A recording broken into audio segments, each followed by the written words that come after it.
Bonjour tout le monde, j'espère que ça va bien. On est là aujourd'hui pour le live l'énergétique de Kessé. Le mot d'aujourd'hui, ça va être vibration. Oui, donc l'énergétique, je vulgarise un peu les mots qu'on utilise le plus souvent. Ça me donne à cœur parce que j'ai souvent des gens qui m'écoutent et qui me disent là, tu parles chinois. Je suis pas capable de comprendre qu'est-ce que tu veux me dire. Mais je comprends, mais je comprends pas. Fait que j'ai l'idée de faire des petits lives comme ça pour expliquer des mots très courants. On entend souvent le mot vibration, taux vibratoire, mais c'est quoi concrètement? Euh, Tout ce qu'on a autour de nous vibre avec une vibration différente. Les objets, les êtres humains, les plantes, les minéraux, la nature, nos animaux, etc. La vibration, il y en a partout, tout le temps. C'est juste qu'on le voit pas, donc on n'en a pas toujours connaissance. Les gens les plus sensibles, les plus attentionnés à ça, vont le remarquer plus facilement. Puis il y en a d'autres que ça va moins les impacter. Donc, je vais t'expliquer un petit peu qu'est-ce que ça veut dire de faire attention aux vibrations, puis de pouvoir entretenir ce qui est positif, puis de faire attention un petit peu à ce qui est un peu moins utile dans notre vie finalement. Euh, la vibration, c'est la qualité puis la couleur de ton énergie. Parce que oui, tout ce qui est autour de toi vibre, mais toi aussi, tu dégages une vibration. Fait que c'est la seule chose que tu peux contrôler, c'est avec quelle vibration tu vas entrer en contact et qu'est-ce que toi-même tu dégages. Dans le fond, plus on va dans la vibration qui est élevée, donc on dit élevé son taux vibratoire, plus c'est positif. Les émotions positives vont amener un taux vibratoire plus haut, donc la joie, l'amour, la paix, des choses comme ça.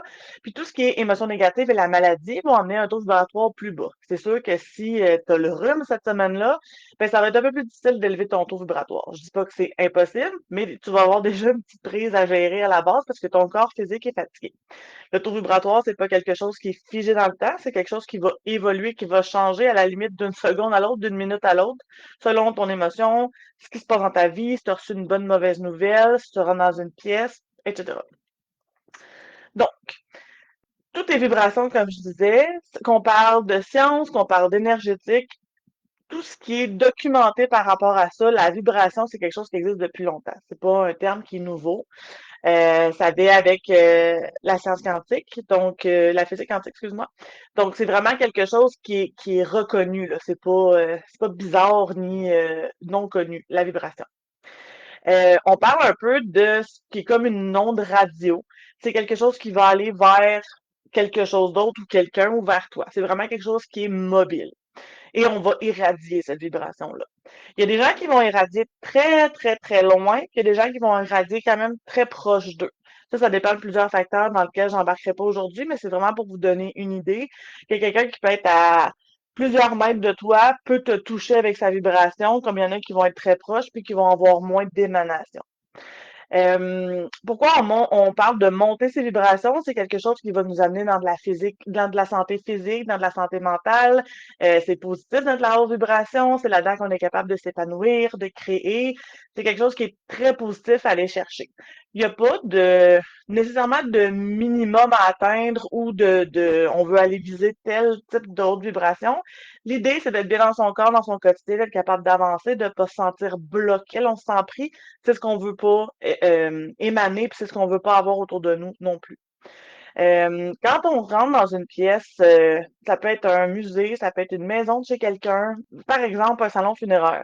Quand on rentre dans un salon funéraire, il y en a qui vont dire ça sent la mort, mais c'est vraiment une espèce de vibration qui va être plus basse. Les gens souvent sont en deuil, sont tristes, parfois en colère. C'est pas des émotions qui vibrent haut. Donc, c'est quelque chose qui est évident pour la plupart des gens, je pense, le salon funéraire, donc c'est le meilleur exemple. Moi, j'étais jeune, j'avais beaucoup de difficultés à rentrer là. À la limite, c'est comme si je chantais un mur. J'étais pas capable de rentrer dans la pièce. Puis, je filais mal dans les journées qui suivaient. Parce que oui, les vibrations peuvent nous atteindre dans nos corps subtils, dans nos corps, dans notre corps physique et perdurer si on n'en prend pas soin parce que c'est des énergies qu'on peut nettoyer par la suite. Ça revient un petit peu au premier live que j'avais fait, s'il y en a qui veulent réécouter le live sur l'énergie. Sinon, c'est vraiment de se nourrir de ce qui nous fait du bien. La nature a une vibration haute, les animaux qui sont pas malades, évidemment, ont une vibration haute. Les humains qui vont cultiver la gratitude, qui vont voir le positif, vont avoir une vibration haute. Au contraire, quelqu'un qui va voir tout le temps dans le négatif, qui va toujours avoir besoin de l'approbation des autres, qui va se placer un petit peu comme une victime, qui a donc besoin qu'on les sauve. Ça, c'est des vibrations qui sont un petit peu plus basses. Donc, c'est pas de dire j'évite ces personnes-là, mais si c'est quelqu'un dans notre entourage qui nous tient à cœur, ben de se dire, OK, bon ben présentement, je suis avec quelqu'un avec des vibrations un petit peu plus basses. Fait que c'est d'aller dire, ben, je vais aller me ressourcer après pour pas garder cette espèce de type de vibration-là, pour être capable de continuer sa journée ou sa semaine. Donc, d'après ça, d'aller faire quelque chose qui va nous réélever nos vibrations. C'est important dans notre environnement de la maison aussi de garder ces vibrations-là le plus hautes possible. Donc, des objets qui nous font du bien, de pas avoir un environnement tout le temps en désordre, tout le temps sale, ou des côtés très, très stagnants. Avant de déménager, je me souviens, on avait fait un tour dans un coin de la maison avec toutes les boîtes. Puis ce coin-là de la maison vibrait très différemment du reste de la maison. Donc, c'est vraiment de faire attention à comment ça vibre. Pourquoi certaines pièces puis certaines autres pièces vont être plus positives ou plus négatives, c'est de voir qu'est-ce qu'il y a dans l'environnement. Il y a certains objets qui vont garder certaines vibrations, par exemple, une âme qui est décédée, qui avait un objet spécifique en sa possession, cet objet-là avait une vibration un petit peu plus basse ou plus haute, là, ça peut être dans les deux sens. Ça peut impacter aussi votre environnement. Donc, comment on fait pour l'élever dans la vie de tous les jours? Donc, être dans la gratitude, rire, écouter de la musique, aller marcher dans la nature, être dehors, faire une activité qui nous plaît, lire un bon livre. C'est évidemment, c'est ce qu'on écoute puis ce qu'on lit va avoir un impact direct sur notre taux vibratoire. Donc, si on écoute juste des films d'horreur, juste des films tristes, ben ça va affecter, veut pas, notre taux vibratoire. Même chose d'écouter beaucoup de comédies, pardon, ou d'histoires inspirantes, c'est quelque chose qui va être capable d'élever notre taux vibratoire également. Donc, de faire attention à nos relations, comme je disais tantôt, là, les gens qui sont autour de nous qui vont impacter notre taux vibratoire. Et j'aimerais ça vous demander, avec ces informations-là que je vous donne aujourd'hui, qu'est-ce que pour vous est la chose qui élève le plus votre taux vibratoire? Moi, personnellement, c'est d'aller dans la nature, c'est de créer. Créer augmente mon taux vibratoire en fou. Je suis en train de faire une formation présentement et le taux vibratoire est à côté dans le plafond, là. Je suis heureuse, là, mon cœur déborde de joie. Et pour toi, est-ce que c'est de passer du temps avec ton animal? Est-ce que c'est de lire un bon livre dans un coin? Là, l'automne s'en vient, donc dans les couvertures avec un petit café chaud, un petit chocolat chaud. Qu'est-ce qui pour toi fait la différence? C'est important de pouvoir les identifier parce que si on est capable d'identifier ce qui nous rend joyeux, ce qui élève notre niveau vibratoire, ben c'est des choses à cultiver. Des fois, j'en rencontre, je vois des gens qui ont un petit peu la batterie à terre, qui sont plus fatigués, plus tristes, donc avec un taux vibratoire plus bas. Et puis, ils savent pas comment remonter la pente. Ben, la première chose, c'est de mettre des temps dans sa journée, dans sa semaine, dans son mois, pour être capable de faire des choses qui élèvent ton taux vibratoire.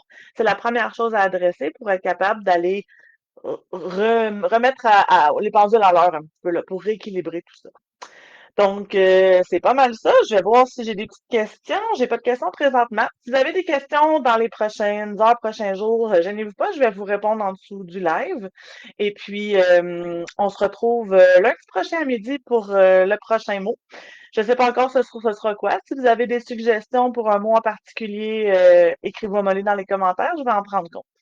Merci beaucoup. On se revoit la semaine prochaine. Bye bye.